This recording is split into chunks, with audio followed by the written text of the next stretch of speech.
That was freaking scary, dude. What's going on, guys? I'm pumped to be starting a new video series with you here today. All I'm doing is breaking down game film, footage of one fish catch, and we're going to take away many lessons from it. So we're going to break it down today. So first of all, we're going to be fishing in swift water, heavy current, heavy volume of water. You can see I'm hugging this bank, and sometimes you'll put your foot on a rock or whatever, a log, to hold yourself in place right there just to make a couple casts. But look how fast that water's going. It's going really, really fast. It's swift. The GoPro never does it justice, never. But you need some proper skills, the proper kayak especially. I'm using the Crescent Kayak Shoaly when you're like in crazy whitewater like this to handle it. So make sure you got a good proper kayak for that. And so now, if you get a boat like the Crescent Shoaly here, you'll notice that the bow, the hull is very flat, so water slides underneath a lot easier, which allows you to ferry across, which is what I'm doing right here in this next clip. Just kind of ferrying across, keeping a little bit of my weight downstream always when you're going across current, so you can lift the upstream side of that hull up a little bit to the current and let water. Is helpful because water can slide underneath the Shoaly because it's flat on the bottom. It lets water slide. It's why whitewater kayaks, you don't see a lot of crazy undulations on the bottom of their kayaks, right? They're flat, so it lets them lean downstream a little bit and let water slide underneath that hole much easier. So the water just slides underneath them. It doesn't push them downstream. It doesn't have a big, tall, flat sidewall to push them downstream, and they can ferry across and catch the next eddy. So that's the way that the Shoaly's made. So as you can see here, a fish could potentially be in this calm spot right behind this bridge piling. It's a very obvious spot to kind of make a cast. Didn't get any bites there. And I'm not going to anchor, guys, because the main reason I'm not going to anchor here, as you see myself, get myself in a nice sitting still position to make a cast of this little hole right here. But the reason I'm not going to anchor, just so you know, is because if I catch a fish here, which I do, hook up, the fish is going to pull me into swift current, swift water. And you could never, if you're anchored, you can never bring a fish, especially a fish of any size, upstream in heavy current. I mean, I've learned the lesson the hard way. Is trying to bring a 3, 4, 5 pounder and bigger up in heavy current. It's never going to happen. You're going to break the line, or they're going to pull off, and you're going to lose the fish. So anchoring or using a drag chain in swift water like this is highly discouraged, in my opinion. So as you can see, I make a cast in that one little pool right there, that one little hole, and this fish just hammers it here. Wham! Fish on, and like I said, she's going to get out in that current and start using that current to her advantage and pull me downstream. But notice the water. I mean, look at this. Notice the water sliding underneath the front quarter of this kayak. It just slides right underneath there because there's no steep, sharp wall or any hole undulations to catch the water. It's smooth. It's got a lot of rocker there, so it's going to be able to let the water slide. That's what you want to happen. And you can see where if I didn't have that hole design, it would push me, spin the front of my kayak around. The back of the kayak would actually catch that current, and I'd start going in like a helicopter all the way downstream. And it would not be good. So right now, guys, you can see it's chaotic. I'm now getting pulled into the current, into the swift water. You can see I start to pick up speed very quickly. The rapids are downstream with exposed rocks. I need to be able to navigate properly, to not flip over and lose everything. So I make a decision real quick right here to just boat flip this fish in, and she gets in the boat. It works out good, and then all of a sudden I'm looking ahead, assessing the situation with the rapids, and I know now I got to get this rod out of my hands and get on that chute right here.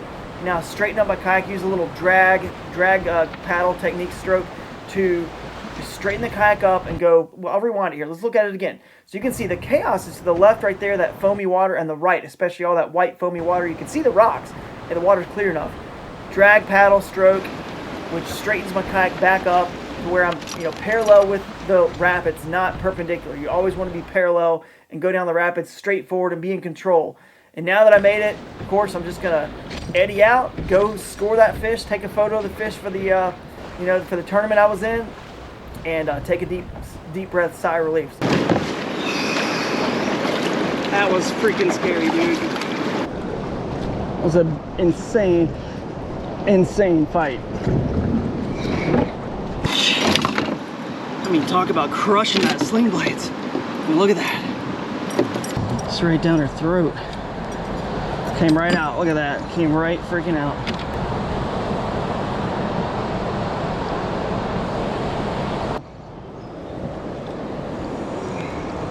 Beautiful fish, dude. Such a cool fight.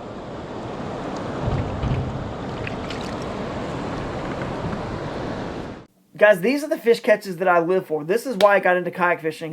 There's so much going on with your brain, with the fish, the paddling, the river, you know, where you're getting taken. It's just crazy. It's a beautiful chaos. That's why I love it. It tests all of your abilities from mental, physical. It just tests you in every way, shape, and form. So I do want to cover my entire setup: rod, reel, line, bait, all that stuff real quick before I leave you guys, because this is another lesson we can learn. It wasn't just my paddling skills and river, experience and high volume of water. Yeah, that isn't what made this fish catch. It was everything combined. You have to have all the rest of the gear, to pull this off. You can't just go in there with some 6-foot medium light action rod and think you're going to catch a fish in heavy rapids like that. So let's get into it. I'm using a 7'3" medium heavy action Fate V3 from 13 Fishing with a Concept Z SLD reel, 8-to-1 gear ratio. I prefer 8-to-1 for my style, pretty much for everything. But that's the rod reel setup. The line, I've got 30-pound SX1 braided line. And on the bait, Z-Man Sling Blades, 3/4 ounce spinnerbait with Elastec plastic trailer. I believe I had a minnows on there, maybe a streaks or a diesel minnow. I'm not sure exactly, can't remember. But that Elastec plastic really helps it hold up, so I prefer those with all my trailers as well. But let's explain why. Why 7'3"? Well, basically, guys, I'm using it because 7'3" is going to give me a little bit longer cast than a 7'1", and in these little high volume areas, you only have so much, rapids. You only have so many places you can stop and make a cast from. So at the beginning, I was tucked against those rocks, and then I was by the wall, and then I was behind the bridge piling. There's only a few places you can really stop and make a cast to another calm spot where you think there could be fish. So having a little bit longer cast helped. It's not just the leverage and the longer casting. It allows me to throw 3/4 ounce baits, 1 ounce baits, even 1.25 ounce jackhammer in these heavy volume current situations.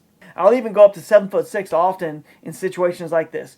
Plus just the backbone, the leverage to be able to really horse and control a fish in that current when I need to really helps. I already mentioned this is a Crescent Kayak Shoaly. Awesome boat for situations like this. I wanted to make sure when I designed it to be a really good moving water boat, and it certainly has, lived up. And thank you guys out there who have sent me so many messages, who already own the Shoaly and have been enjoying it and just saying, what a great boat it's been for them and how much they love all the little nuances and the things that we thought about when we designed it at Crescent. So thank you guys for that.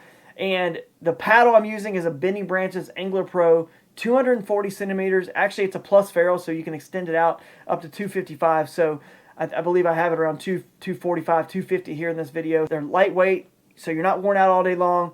Highly recommend this paddle from Bending Branches.